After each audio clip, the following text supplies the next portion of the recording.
Hello বন্ধুরা, আমি আজ আলোচনা করব একাদশ ও দ্বাদশ শ্রেণী উচ্চ মাধ্যমিকের অর্থনীতি, মৌলিক অর্থনীতির সমস্যা। প্রথম অধ্যায় মৌলিক অর্থনীতির সমস্যা এবং এর সমাধান। জন্মের পর থেকে মানব শিশু নানা ধরনের অভাবের সম্মুখীন হয়, কিন্তু অভাব অসীম এবং সম্পদ সীমিত হওয়া সব অভাব একসাথে পূরণ করা সম্ভব হয় না। এই সমস্যা থেকে উত্তরণের জন্য মানুষ নানামুখী কর্মকাণ্ড পরিচালিত। বলা বাহুল্য, এই অভাবজনিত সমস্যা থেকে মানব জীবনে সব দুর্ভোগের সূত্রপাত ঘটে। যদি সম্পদের পরিমাণ প্রয়োজন তুলনায় কম না হতো, যদি চাওয়া মাত্রই সব কিছু পাওয়া যেত, তাহলে অর্থনৈতিক সমস্যা বলে কোনো কিছু অস্তিত্ব থাকতো না। মূলত এসব সমস্যার সমাধানের উপার্জনেই অর্থশাস্ত্রের উৎপত্তি হয়েছে। মানব জীবনে অর্থনৈতিক সমস্যা ও অসীম অভাব। মানুষের চাহিদা বা অভাববোধ সীমাহীন। সৃষ্টির আদিকাল থেকে আজ পর্যন্ত সমাজের মানুষ অভাবের সাথে সংগ্রাম করে আসছে।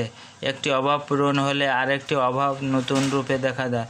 বর্তমানে জনসংখ্যা বৃদ্ধি, আধুনিক জীবনযাপন এবং চাহিদার বিভিন্নতার জন্য মানুষের কাছে বিভিন্ন ধরনের অভাবও ক্রমশ বেড়ে চলেছে।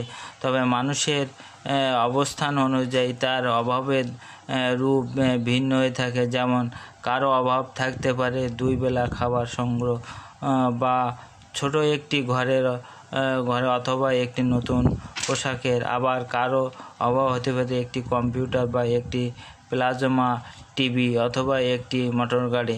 ফলে মানুষের অভাবে পরিধি ক্রমান্বয়ে সম্প্রসারিত হয়। এভাবেই অর্থনীতি মানুষের অভাব অসীম হয়ে ওঠে। অর্থনীতির জনক অ্যাডাম স্মিথের মতে, জাতীয় সম্পদের প্রকৃতি ও কারণ অনুসন্ধান প্রক্রিয়াই হলো অর্থনীতি। অধ্যাপক আলফ্রেড মার্শালের মতে, মানুষের দৈনন্দিন জীবনে সাধারণ কার্যাবলীই হলো অর্থনীতি। এল রবিন্সের মতে, অসীম অভাব ও সীমিত সম্পদের বিকল্প ব্যবহারের মধ্যে সমন্বয় সাধনকারী মানুষের আচরণ বিশ্লেষণকে অর্থনীতি বলে। জে এম কেইলসের মতে, দুষ্প্রাপ্য সম্পদের ব্যবহার এবং সমাজের আয় ও বিনিয়োগ ব্যবস্থা আলোচনাই হলো অর্থনীতি। মানুষের বিভিন্ন সম্পদের সাহায্যে তার অভাব পূরণ করে। সম্পদ বলতে দ্রব্য সেবা উৎপাদনের জন্য ব্যবহারযোগ্য বিভিন্ন উপকরণকে ভূমি, শ্রম, মূল্য সংগঠন বোঝায়। কিন্তু চাহিদার তুলনায় এসব সম্পদের যোগান অপ্রতুল। প্রয়োজনের তুলনায় সম্পদ অপ্রচুর হলেও মানুষের সব অভাব একসাথে পূরণ করা যদিও নিজ বিকল্প ক্ষেত্রে ব্যবহার করা যায়, তবুও অগ্রাধিকার ভিত্তিতে বেশি গুরুত্বপূর্ণ অভাবসমূহ নির্বাচন করে তা পূরণের জন্য সম্পদ ব্যবহার করা হয়। আর অভাব গুরুত্ব অনুসারে সম্পদ নিয়োগ বা প্রক্রিয়াই হচ্ছে মানুষের অন্যতম প্রধান অর্থনৈতিক সমস্যা। সুতরাং মানব জীবনে অর্থনৈতিক সমস্যার সূত্রপাত হয় অসীম অভাব এবং সে অভাব পূরণের অবলম্বন সীমিত সম্পদ থেকে। এই অসীম অভাব ও সীমিত সম্পদের মধ্যে সমন্বয় করাই অর্থনীতির কাজ। জেনে রাখো, ছক আকারে মানব জীবন অর্থনৈতিক সমস্যা: অভাব, অসীম, মৌলিক অধিকারের প্রকৃতি, সীমাবদ্ধ বিকল্প ব্যবহার, সম্পদ। অসীম: প্রয়োজনীয় দ্রব্য, আরামদায়ক দ্রব্য, বিলাস দ্রব্য, জীবন ধারণের জন্য, দক্ষতার জন্য এবং অভ্যাসজনিত প্রয়োজন। মৌলিক অর্থনৈতিক সমস্যা: প্রকৃতি থেকে দুষ্প্রাপ্য সম্পদের বিকল্প ব্যবহার, নির্বাচন। মৌলিক সমস্যার প্রকারভেদ: কী কী দ্রব্য কতটুকু পরিমাণে উৎপাদন করা হবে, কী কী উৎপাদন করা হবে, কার জন্য উৎপাদন করা হবে। দক্ষতার সমস্যা, সম্পদের উত্তম ব্যবহারজনিত সমস্যা, বেকার সমস্যা। দুষ্প্রাপ্য নির্বাচন ধারণা, দুষ্প্রাপ্যতা।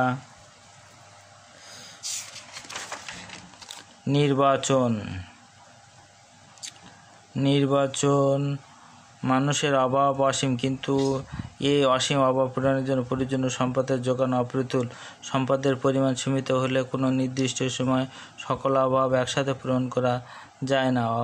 আবার অসংখ্য অভাবের মধ্যে সব অভাব সমান গুরুত্বপূর্ণ নয়। এজন্য নির্বাচন করতে হয় কোন কোন অভাবগুলো আগে এবং কোনগুলো পরবর্তী সময়ে পূরণ করা হবে।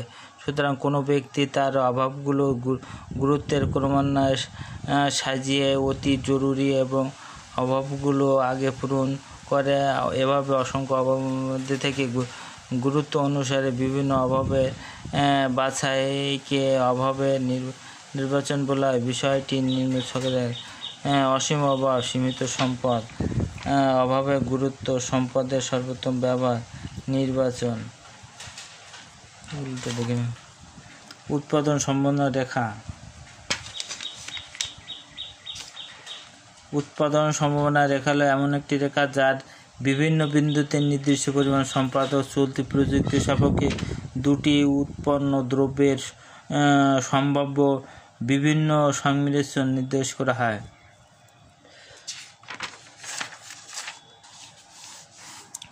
উৎপাদন সম্ভাবনা রেখা অঙ্কন। উৎপাদন সম্ভাবনা রেখা অঙ্কন একটু দেখে নেবেন। উৎপাদন সম্ভাবনা রেখার তাৎপর্য: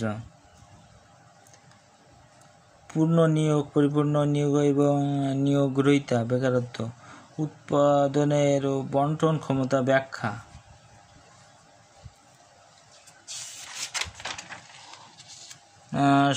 স্বল্পতা ব্যাখ্যা, মৌলিক সমস্যা ব্যাখ্যা, অর্থনৈতিক প্রবৃদ্ধি। উৎপাদন সম্ভাবনা রেখার ঢাল: সুযোগ ব্যয়।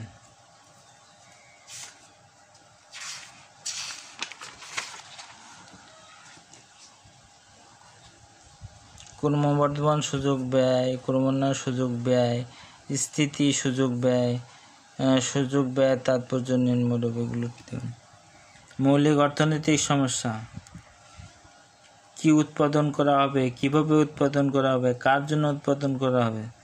এই তিনটি প্রধান সমস্যার সাথে আরও তিনটি সমস্যা জড়িত। কি উৎপাদন করা হবে? সমাজে প্রতিটি মানুষ বিভিন্ন দ্রব্যে বিভিন্ন পরিমাণ চাহিদা অনুভব করে, তাই সমাজে প্রতিটি ব্যক্তিকে কি কি দ্রব্য কি পরিমাণ উৎপাদন করে তা নির্ধারণ করতে হয়। অর্থনীতি পল স্যামুয়েলসের মতে উৎপাদন রেখা পিপিসি সাইজে এ সমস্যার সমাধান করা যায় চিত্রের মাধ্যমে। বিভিন্ন ভূমি অক্ষে খাদ্য বা লম্ব অক্ষে বস্তু নির্দেশ করেন।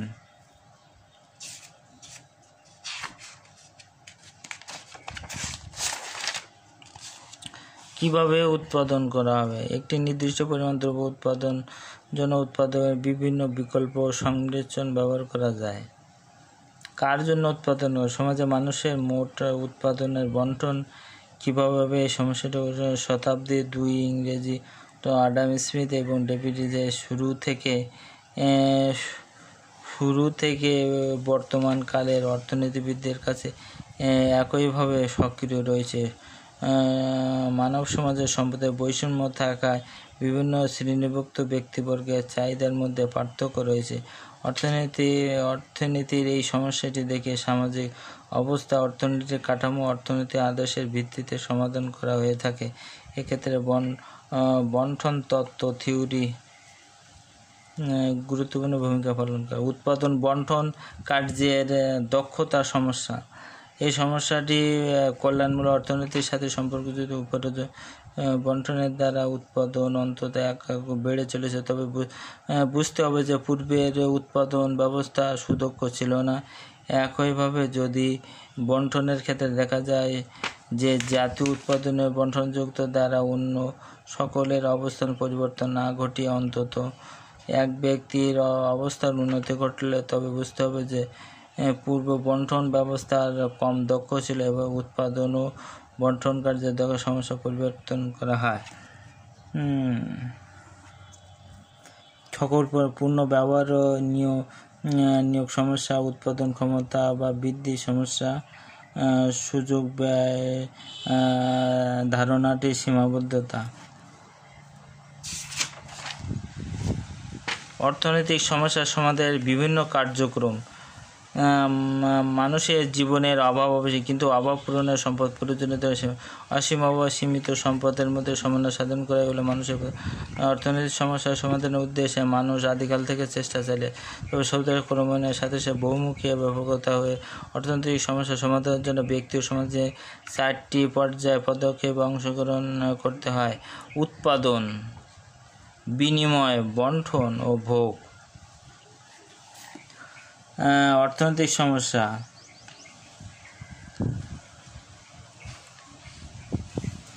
ধনতান্ত্রিক বা পুঁজিবাদী সমস্যা। যে অর্থব্যবস্থা উৎপাদন ব্যক্তিবর্গ মালিকানা পরিচালিত হয় তাকে ধনতান্ত্রিক অর্থব্যবস্থা বলে। ধনতান্ত্রিক অর্থব্যবস্থার বৈশিষ্ট্যসমূহ। ধনতান্ত্রিক অর্থব্যবস্থার প্রধান বৈশিষ্ট্য নিয়ে আলোচনা করা হোক। উদ্যোগের সীমাবদ্ধতা, ভোক্তার স্বাধীনতা, সর্বাধিক মুনাফা অর্জন, অবাধ প্রতিযোগিতা, ব্যক্তিগত সম্পদ, ভোক্তার সার্বভৌমত্ব, বৃহদায়তন উৎপাদন, পুঁজিপতি ও শ্রমিক শ্রেণীর সৃষ্টি, সম্পদের অসম বণ্টন, অবাধ প্রতিযোগিতা, স্বয়ংক্রিয় দাম ব্যবস্থা, সম্পদের সুষ্ঠু ব্যবহার, শ্রমিক শোষণ, শ্রেণীর দ্বন্দ্বের সৃষ্টি। নির্দেশমূলক ও সমাজতান্ত্রিক অর্থব্যবস্থা।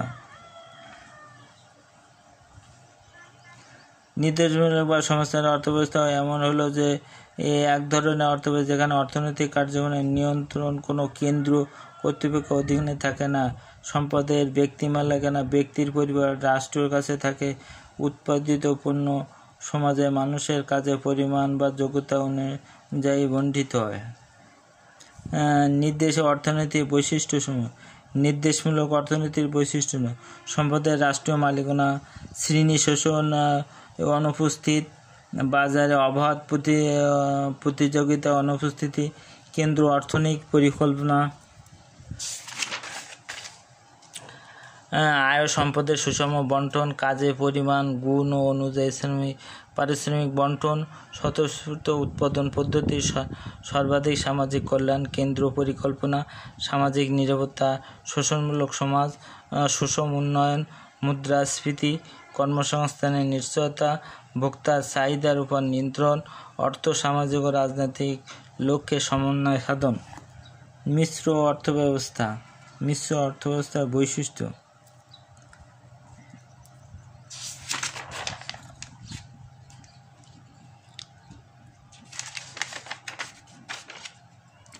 ব্যক্তিগত মালিকানা, সরকারি বিনিয়োগ, বেসরকারি বিনিয়োগ, স্বয়ংক্রিয় দাম ব্যবস্থা। সরকারি বা বেসরকারি খাতের সহাবস্থান, মুনাফার উপস্থিতি, অর্থনৈতিক পরিকল্পনা, উৎপাদন স্বাধীনতা, শ্রমিকের আত্মসংরক্ষণ, মুদ্রাস্ফীতির উপস্থিতি, মজুরি হার নির্ধারণ, সামাজিক নিরাপত্তা। ইসলামী অর্থব্যবস্থা। ইসলামী অর্থব্যবস্থার বৈশিষ্ট্য। ইসলামী আদর্শের বাস্তবায়ন, হালাল সম্পদ অর্জন, সম্পদের সীমিত ব্যক্তি মালিকানা, সম্পদের বণ্টন,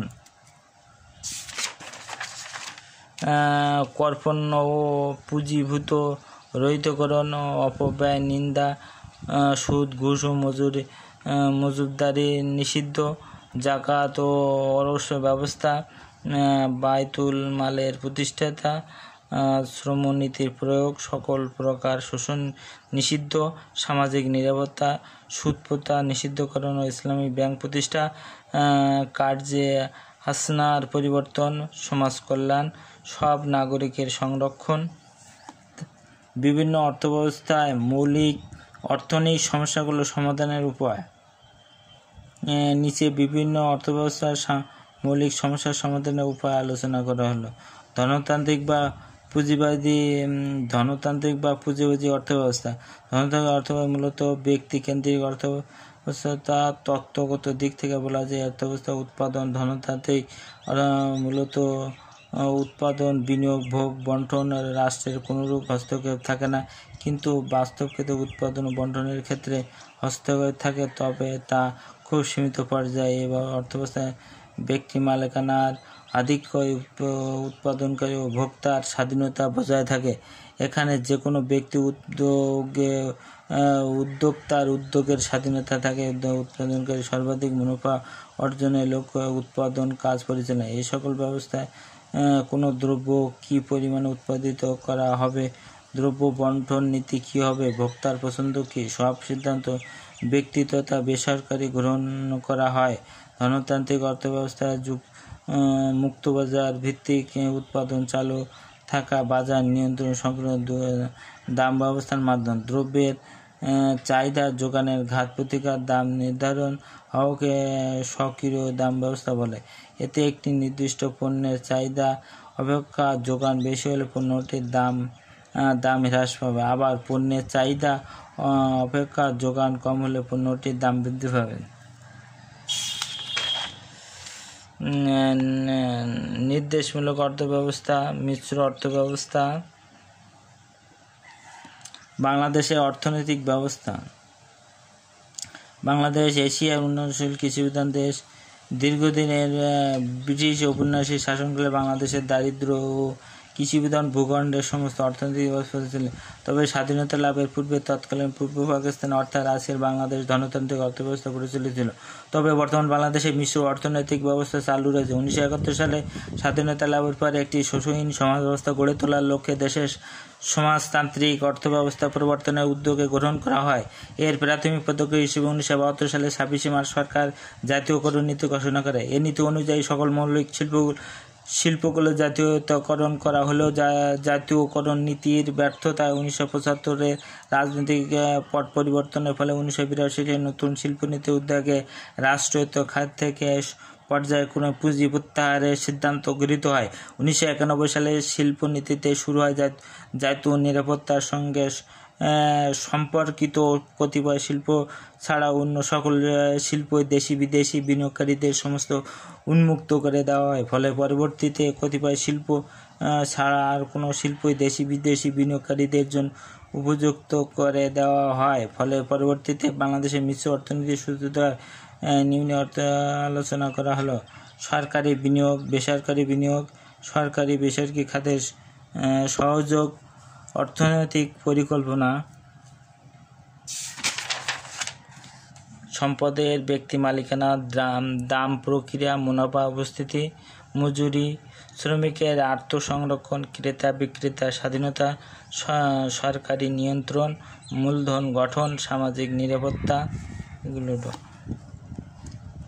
ব্যষ্টিক ও সমষ্টিক অর্থনীতি। ব্যষ্টিক অর্থনীতির তত্ত্ব: উৎপাদন মূল নির্ধারণ, চাহিদার তত্ত্ব, উৎপাদন বন্টন তত্ত্ব, খাজনা বা মজুরি, কল্যাণ অর্থনীতি, সুদ বা মুনাফা। ব্যষ্টিক অর্থনীতি। ব্যষ্টিক ও সমষ্টি অর্থনীতির মধ্যে তুলনা: উদ্ভবের দিক থেকে, সংজ্ঞাগত দিক থেকে, পরিধিগত দিক থেকে, বিশ্লেষণগত থেকে, বিষয়গত আলোচনার ভিত্তিতে, অর্থনৈতিক চিত্রগত পুনর্নিয়োগের ভিত্তিতে, ভারসাম্যগত, খাতগত, প্রকৃত অর্থনৈতিক অবস্থা, সমর্থক, প্রথম পূর্ণাঙ্গ বই।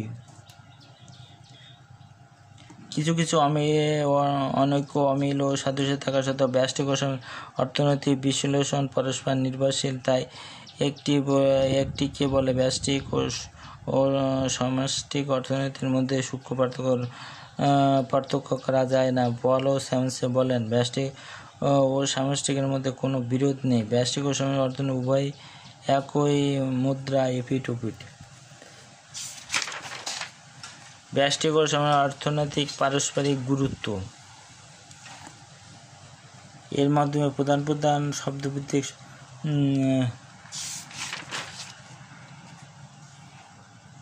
জ্ঞানমূলক, এগুলোটা দেখি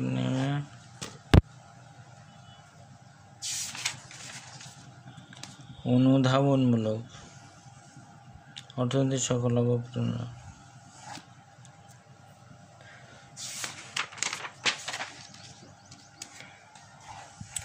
টিকগুলো একটু দেখে নেবেন।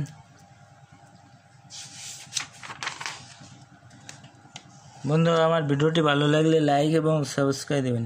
এই টিকগুলো একটু দেখে নেবেন। এর সমাধান সূত্র এই টিকগুলো একটু দেখে নেবেন। বন্ধুরা, আমার ভিডিওটি ভালো লাগলে লাইক এবং সাবস্ক্রাইব দেবেন।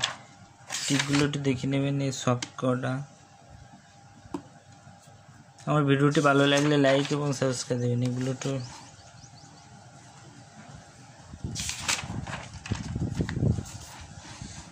বন্ধুরা, আমার ভিডিওটি ভালো লাগলে লাইক এবং সাবস্ক্রাইব দেবেন। ধন্যবাদ সবাইকে।